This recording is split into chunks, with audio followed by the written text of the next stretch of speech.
Ya, assalamualaikum warahmatullahi wabarakatuh. Eh, Kali ini saya tergelitik untuk apa ya? Kalau menanggapi juga bukan menanggapi, tapi memberikan sedikit opini saja ya tentang hal yang sedang trending, di mana ada seorang Habib mengatakan bahwa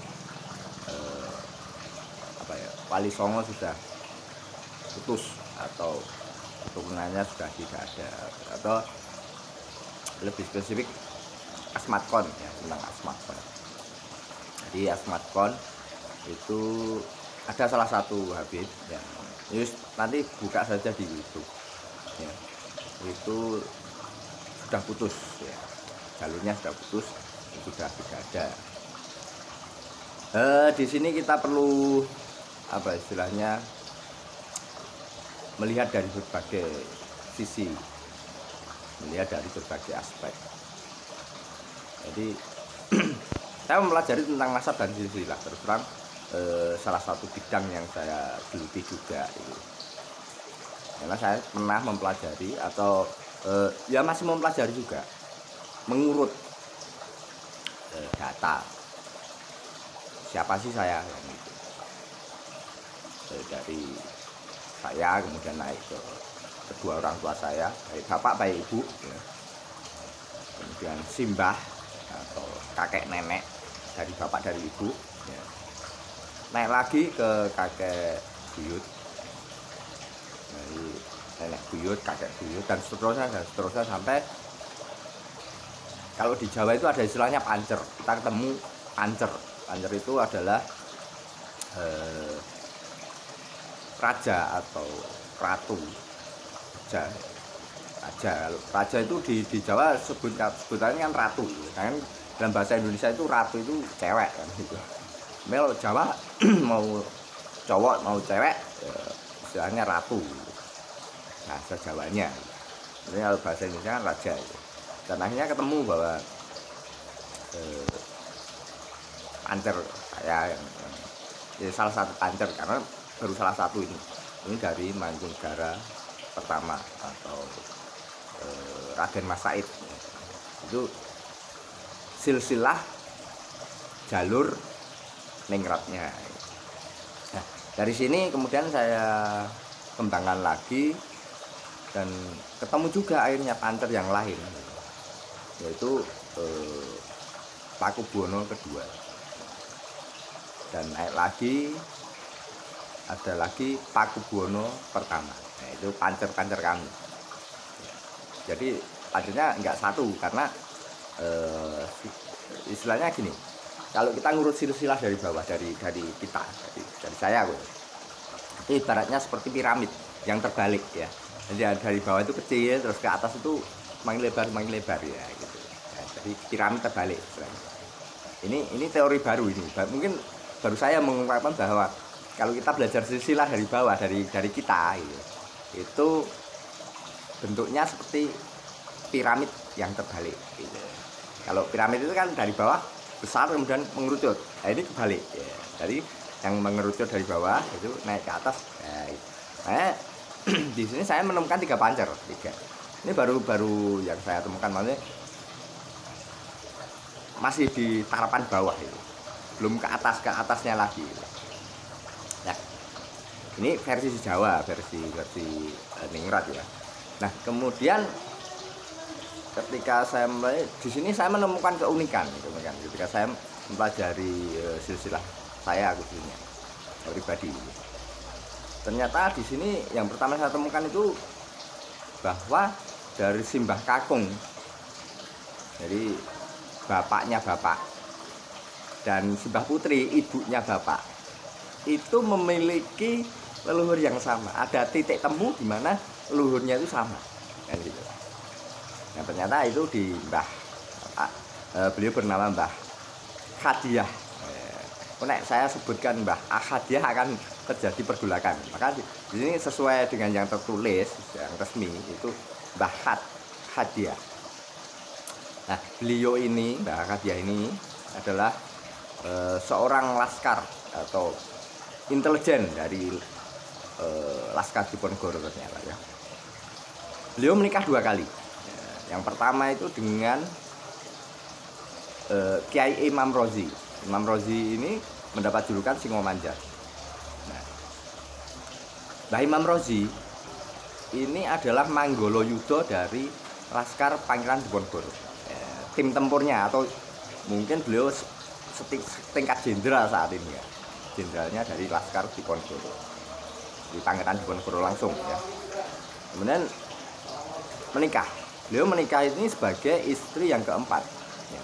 Karena ini dawuh dari pada waktu itu Sinuwun Pakubono ke-6. Eranya kan Pakubono ke-6. Sebagai bentuk rasa terima kasih karena sudah membantu pergerakan Laskar Diponegoro, Mbah Khadiah ini dinikahkan dengan Mbak Imam Rozi ini dinikahkan dengan Mbah Khadiah ini. Nah, Khadiah ini jalurnya dari Mangkunegaran Solo.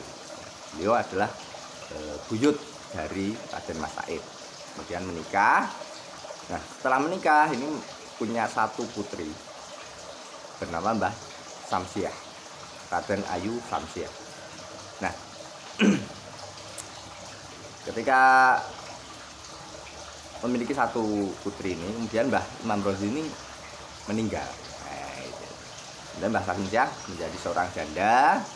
Nah, kemudian karena di Klaten pada saat itu di Tempur Sari Klaten, di situ sudah tidak ada suaminya atau tidak ada pegangannya, beliau kembali ke Solo, ke Surakarta.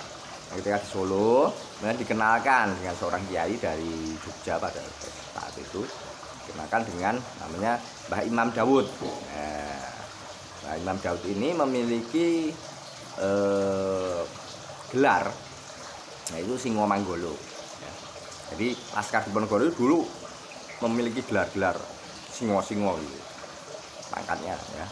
Ini gelar semacam pangkat Singomanggolo. Nah, yang unik di sini karena Mbah Samsiah itu Mbah Khadiah itu seorang janda yang dipacok-pacok gitu. Nah, kemudian ternyata Mbah Imam Dawud ini memiliki suara yang bagus ya. Jadi beliau pinter ngaji suaranya. Jadi kalau beliau ngaji atau deres istilahnya deres Quran, baca Quran itu satu kampung nangis semua. Saking sahdunya suara beliau. Akhirnya beliau tertarik ya, mendengar suara Mbah Imam Dawud ini. Mbah Khadiah akhirnya menyetujui untuk menikah. Nah, dari sinilah kemudian ini kemudian dari Imam Dawud ini jalur Mbah Kakung. Jalur Mbah Kakung saya urut akhirnya dari sini. Kalau yang pertama tadi yang dari Imam Rozi itu jalur Mbah Putri. Jadi jika diurut secara awu atau diurut secara tua, Mbah Putri lebih tua daripada Mbah Kakung. Ini secara awu, secara nasabnya lebih tinggi atau lebih tua. Itu ya. Jadi yang pertama itu. Yang kedua itu ketika bapak dan ibu. Bapak dan ibu itu juga memiliki pertemuan moyang yang sama, yaitu di Pajang ya. Jadi di namanya beliau itu Abdurrahman Pajang ya. Atau Kudusul Ngalam 1 ya, Kudusul Ngalam 1 ini pertemuan dimana ketika saya meriwayatkan ke jalur bapak dan jalur ibu itu ketemu di Kudusul Ngalam 1 atau Kiai, mungkin Kiai sebetulnya Kiai Abdurrahman. Kalau namanya Islam itu biasanya Kiai, tetap Kiai atau ulama itu ya, Abdurrahman. Nah, kemudian di sini saya mulai curiga, kok seperti ini? Apakah di Jawa atau ningrat kita di Jawa ini ada kaitannya dengan kita sekarang bilangnya Habib gitu ya, Duriah atau Habib? Karena polanya hampir sama. Kalau di regulasi yang ada di Habib itu kan bin sampai Rasulullah. Kalau di Jawa itu lebih rumit lagi karena binti, kemudian binti lagi, dan hanya lingkarannya itu apa ya? Intinya seperti dalam satu lingkaran, tapi ya masih terkait di situ. Nah di Jawa itu ada istilah untuk pernikahan ya, bebet, bibit, bobot. Ini untuk menjaga nih di situnya, untuk menjaga bahwa agar tidak keluar dari mana-mana atau tidak terkontaminasi dari yang awam. Khususnya keluarga-keluarga ningrat ya. Nah kalau di Arab atau habaib tadi itu istilahnya sekufu atau sepadan gitu ya, sepadan. Tapi kalau di habaib lebih ke sekufu yang nasabnya gitu, nasab atau ini keturunan dari fam ini keturunan dari fam ini. Tapi kalau di Jawa di ningrat itu istilahnya sepadan. Yaitu tadi bibit, bobot, bebet. Ini ada kaitannya ternyata. Nah, hanya saja perbedaannya kalau di Jawa itu ya ini mungkin dipengaruhi oleh apa budaya dan apa adat ya. Kalau Jawa itu mungkin lebih kompleks atau lebih saya pikir mungkin yo maknanya masing-masing. Kalau di Arab itu dan memang jalur laki yang dipilih, jalur laki atau patrilineal. Artinya seorang anak itu yang membawa nama keluarga memang dari pihak laki-laki, anak laki-laki kan gitu. Di Jawa pun sebenarnya juga begitu, tapi tidak mutlak gitu. Misalnya kalau raja itu ketika akan menurunkan singgasananya pasti yang dipilih anak laki-laki kan gitu. Ada nanti urutannya.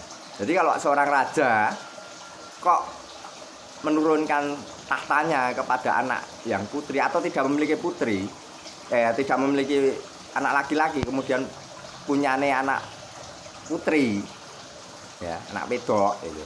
Terus kemudian disabdakan untuk dia menurunkan tahtanya pada si anak putri, ini kesalahan, ya kesalahan, nyalai pakem gitu, karena di Jawa pun walaupun tidak mutlak itu memilih jalur laki-laki.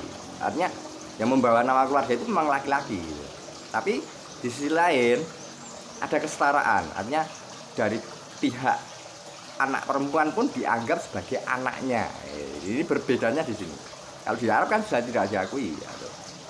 Kita mengenal atau kita pernah mendengar kisah Sayyidina Umar bin Khattab ya. Yang mana beliau kalau ingat itu nangis. Kenapa? Karena di zaman jahiliyah beliau itu membunuh atau istilahnya mengubur hidup-hidup anak perempuannya. Nah ini karena pengaruh budaya, pengaruh budaya bahwa memiliki anak perempuan itu aib kan gitu. Ya. Coba nanti buka-buka itu. Beliau itu sampai nangis kalau ingat. Nah, ketika masuk Islam Rasulullah pun sudah menyarankan bukan. Dia memuliakan kaum wanita bahwa wanita itu juga memiliki kelebihan. Ya sing lairke kan ya wong wedok kan gitu. Nah nek wong wedok mawut gitu. Sehingga kemudian muncul bahwa yang diakui sebagai Ahlul Bait itu justru dari putrinya, yaitu Fatimah Az-Zahra kan gitu. Nah, di sini ada keterkaitan yang unik sekali ya. Jadi kita harus luas memahaminya secara luas, jangan apa ya nek wong Jawa ngarani iki aja kaku gitu. Aja mon saklek gitu. Kita harus meluaskan pikiran kita gitu. Benar itu regulasinya seperti itu, tapi kita memahami secara luas. Jadi nanti tidak ada pertentangan juga. Gitu. Semua itu karena Gusti Allah sudah menakdirkan ada laki ada perempuan ini tidak lebih baik, salah satu tidak ada yang lebih baik ya. Sama derajat dengan tugasnya masing-masing tentunya kan gitu ya bukan apple to apple lah istilahnya bahasa kerennya kan gitu. Jadi harus dipahami sejauh itu. Nah kemudian di sini ada bedanya, kembali ke masalah tadi sistem silsilah itu kan ada patrilineal, matrilineal, ada yang bilateral atau dari keduanya. Nah bilateral itu biasanya campuran. Ya. Kayak di Jawa ini metodenya atau sistemnya campuran. Dari patrilinealnya ada, dari matrilinealnya ada. Kalau di Sumatera atau di mungkin daerah Batak ya, Batak atau Medan, itu justru ada yang matrilineal. Yang membawa itu anak perempuan, membawa nama keluarga itu yang perempuan. Yang laki-laki ya sebatas pendamping saja. Yang dominan kan yang perempuan. Ya sama. Ya, antara kalau yang di Arab itu yang dominan kan yang laki-laki ya, gitu. Sehingga Rasulullah pada saat itu pun melihat bahwa budaya seperti ini, maka diberikan sesuatu gambaran bahwa yang nanti saya di Ahlul Bait itu dari Fatimah, hanya dari pihak si putri, anak putrinya, justru anak putrinya. Ya karena anak laki-laki juga habis pada saat itu, sudah tidak ada. Hari ini ya, cucunya ini Hasan Hussein gitu. Nah, ini harus dipahami dan itu dikuatkan dengan dalil-dalil ya, gitu. Nah, kemudian ya setelah Nabi tidak ada, mungkin sistemnya kembali ke zaman jahiliyah, hanya memang yang laki-laki yang dominan kan gitu. Mungkin seperti itu. Ya nanti saya memahaminya entah itu laki entah bentuk perempuan kalau di Jawa, karena yang saya pakai juga Jawa, saya dapat gelar juga di Jawa. Jadi begini, saya kemudian ke bapak saya, ke simbah saya, artinya di sini yang kedua itu kan putri, tapi nyatanya sampai pancer, sampai Raden Mas Said itu tadi, pancer saya di Raden Mas Said. Jadi jika dulu saya ini keturunan ke-9 dari Raden Mas Said atau dari Mangkunegara pertama. Ya. Nek nama Jawanya kan nanti kita kenaknya di Bogosok. Ya. Bogosok. Ya. Kalau yang ke-10 kan Galih Basem, itu anak saya nanti dapatnya Galih Basem. Kalau saya di Bogosok. Ya. Nah, di Raden Mas Said sendiri itu bukan dari anak laki-lakinya, tapi ya dari anak putrinya. Dan Mas Said, kemudian dia punya seorang putri, ya. Kemudian punya cucu laki-laki, kemudian punya buyut putri, kemudian putri lagi, ya, dan sampai saya putri sampai ke bapak itu ke-8, kemudian saya yang ke-9. Jadi di Jawa itu ibaratnya pring ori itu cabangnya banyak, bulat ya. Nek di Arab atau Habib itu kan pring petung gitu, set gitu. Nggak ada cabangnya, begitu tebas sekali ya bisa habis gitu. Inilah sistem yang perlu dipahami. Ya, misalnya konangan itu asgab itu, sikat kabel seret itu, cepet gitu. Tapi kalau Jawa nggak bakalan bisa. Ya, itulah kenapa kolonial Belanda itu pusing mikir ke wong Jawa, karena nggak habis-habis itu. Ya karena dari kedua belah pihak itu diakui. Ya seperti itu.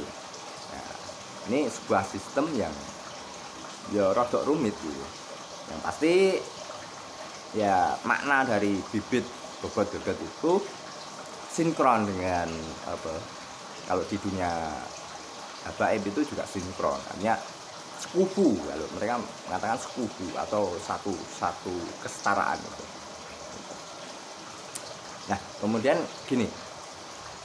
Ketika saya tahu, kemudian saya urut, ternyata ada salah satu simbah kami itu yang Mbah Samsiah tadi.